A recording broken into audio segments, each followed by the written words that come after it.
Good morning or good afternoon, everyone. Welcome to the Purple Pennies weekly coin video. My name's Mark. My wife and I, Catherine, run a coin shop in Mawson Lakes in Adelaide, which is about 20 minutes north of the city of Adelaide in South Australia. We've been running these videos for a little while now, and we try to do them weekly and just get everyone caught up on the goings on in the coin world. This week, as you can imagine, last week was very busy. We had the Royal Australian Mint release on Thursday of the Honeybee coins and the Royal Agricultural Society coins.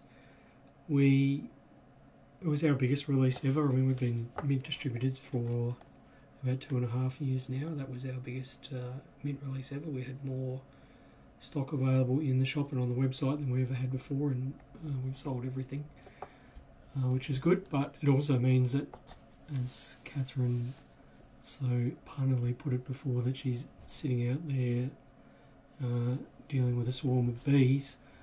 She's been working like an absolute machine. Actually, she was in here all day yesterday packaging things up and getting them out. So those of you who did order through our website or were on our interest list and we contacted you and we were able to offer you some product, please do be patient. She is just working through them one at a time, and she will get on to your order when your turn comes up. Thank you everyone for your support last week, everyone who came in here, everyone who rang, everyone who purchased through the website.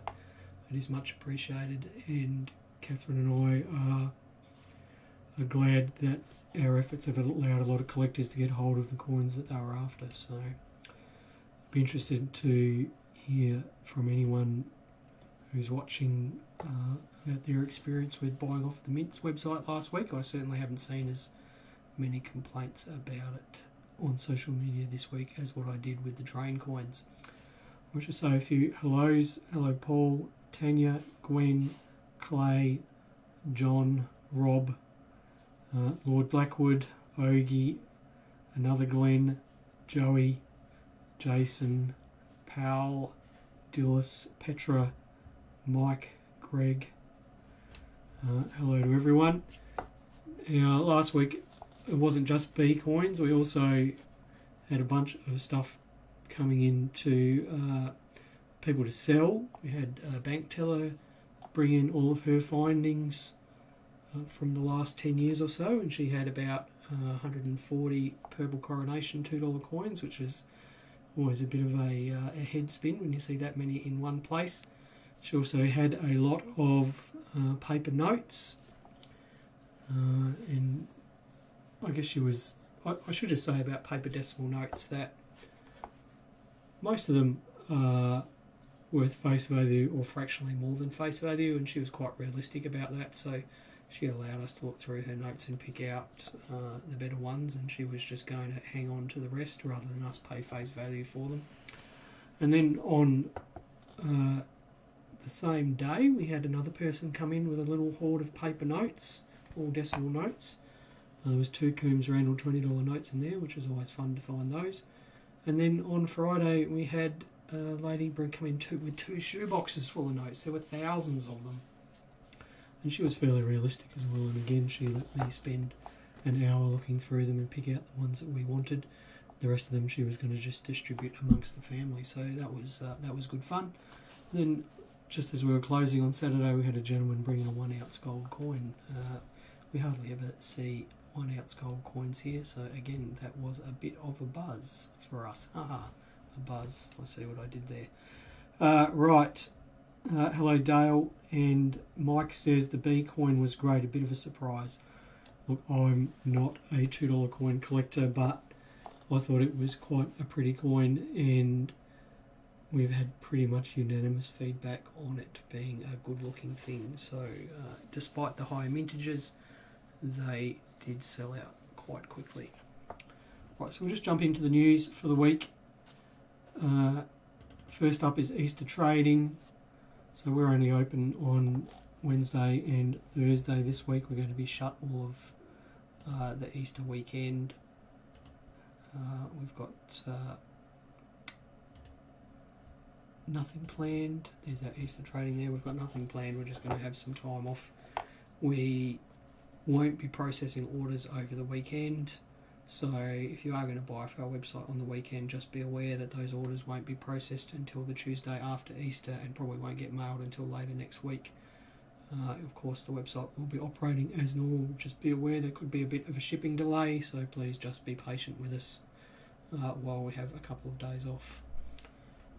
Just bring the news slide back up here.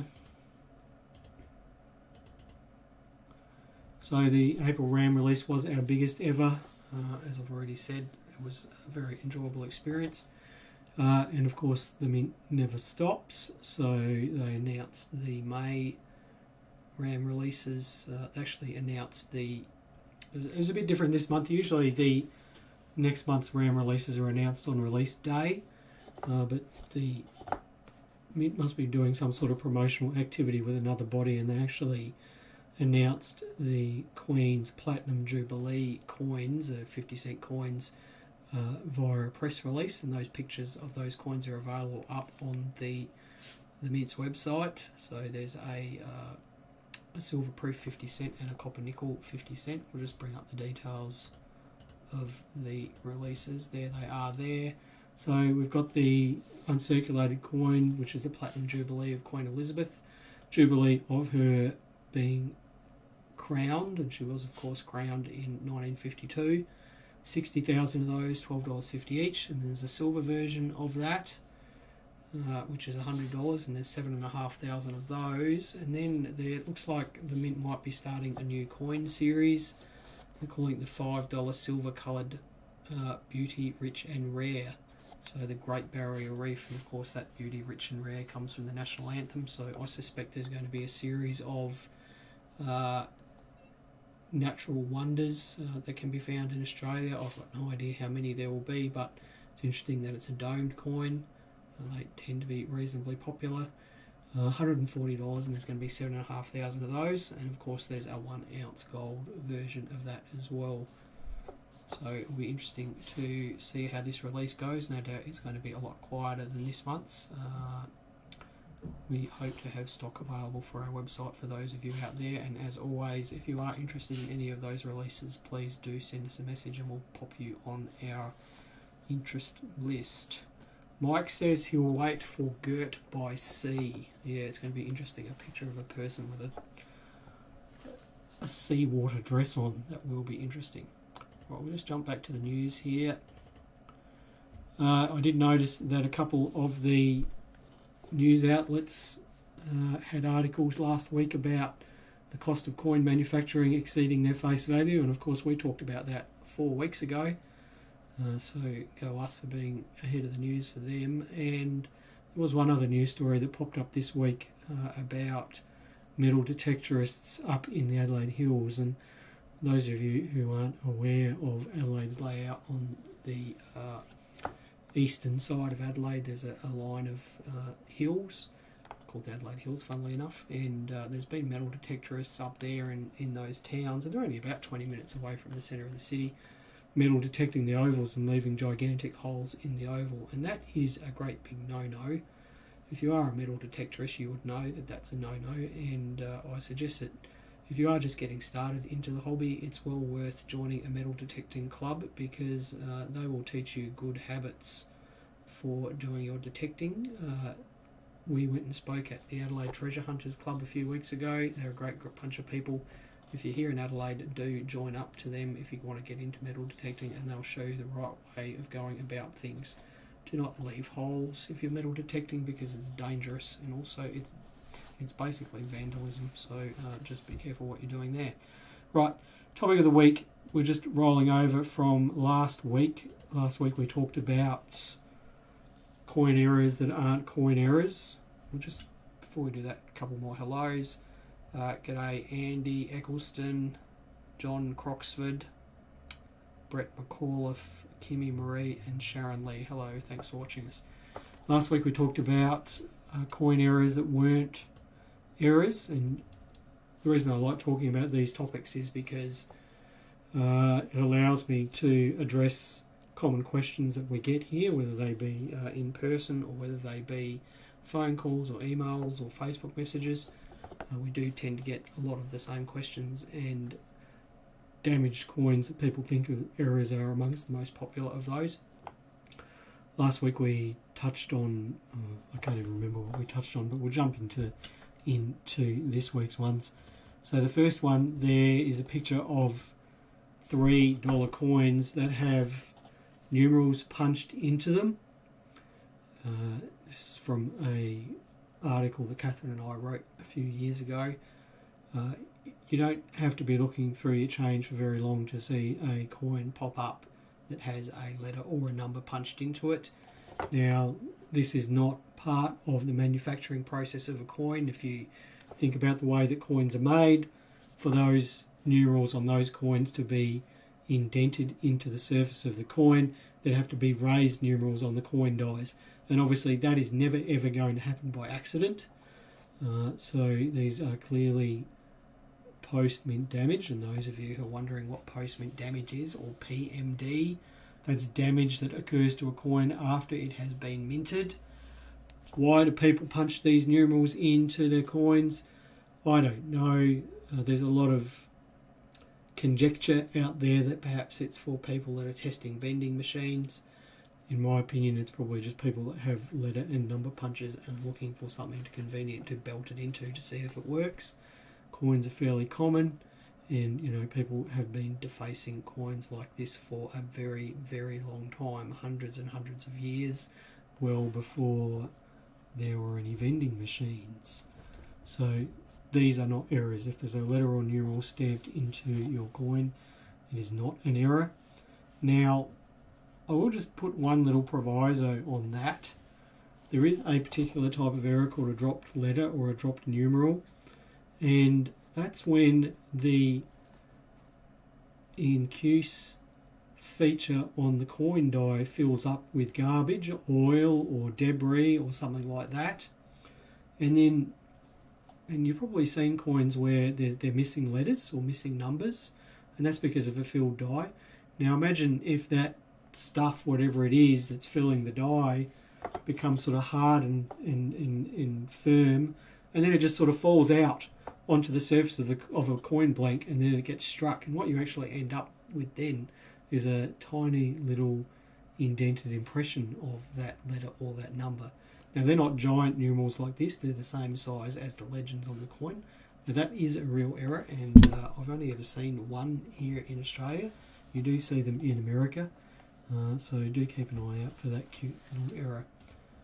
Next one is, we'll just call this one roadkill.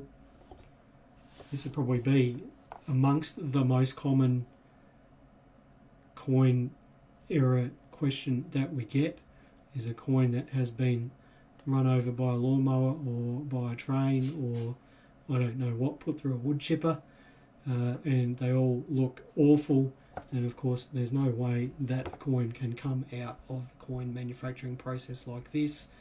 For the rims to look like that, the collar die would have to be completely wrecked.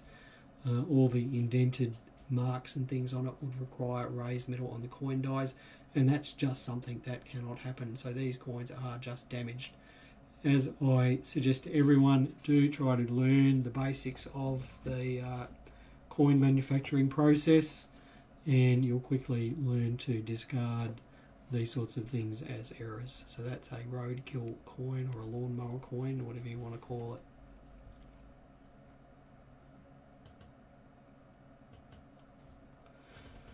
Right, so this is back 10 years ago, these sorts of coins, fabricated errors, were quite common.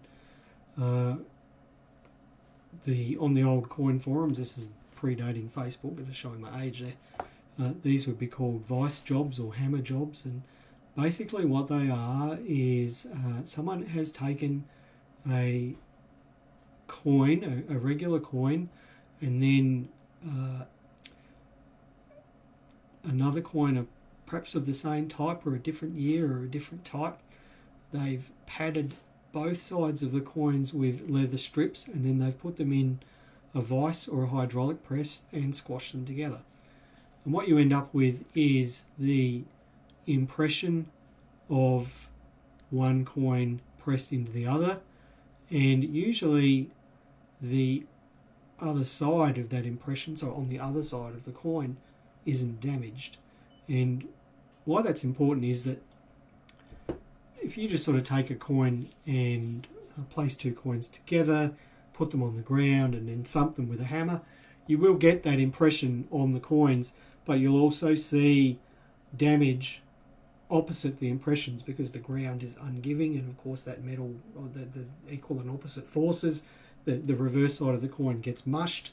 So that's an obvious sign that the coin is fabricated. So devious people out there have figured out a way to get around that, and that's by padding the coins with leather. So leather has enough give in it that it stops the metal from being deformed, but it is actually firm enough that this impression can still be formed.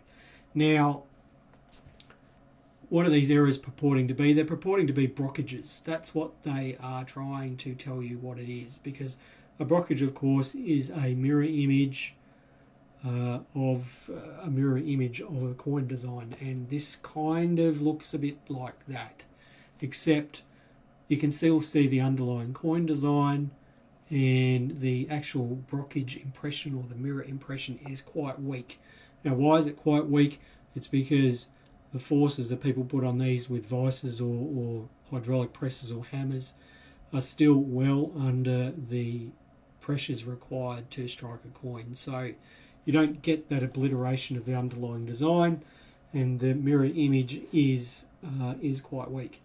Now these, as I said, you don't see these as much as what you used to, and these are quite dangerous things, because I have seen these go into coin auctions and sell in coin auctions, and I don't just mean the old eBay here, I mean room auctions with printed catalogues and everything. I've seen these sell for several $100s, and I can't quite remember where these images came from, but I think the bottom images might have been auction images. Catherine and I, several years ago, found some of these in an auction catalogue for an Australian auction house and contacted the auctioneer and told them that the coins were fabrications and explained the process that was used to create the fabrications, and they were, quite to the credit of the coin auction house, were removed from the catalogue. So if you do see something like this, make sure that you do understand the difference between a brockage and this sort of damaged coin. So yeah, it's an interesting thing. So these are hammer jobs or vice jobs, and there is an article up on our blog, australiancoins.com, that covers all of this and explains, how you can pick a real one of these from a real brockage from one of these fabrications. Right. That's it today. We've actually run fairly short today. I didn't have that much to talk about. We do have a comment here. Pal says, I metal detect and I always seek permission. I don't detect sports grounds unless it's an old disused ground, and I don't use a shovel. I only use a probe and a digger, which is a large knife specially made for the job.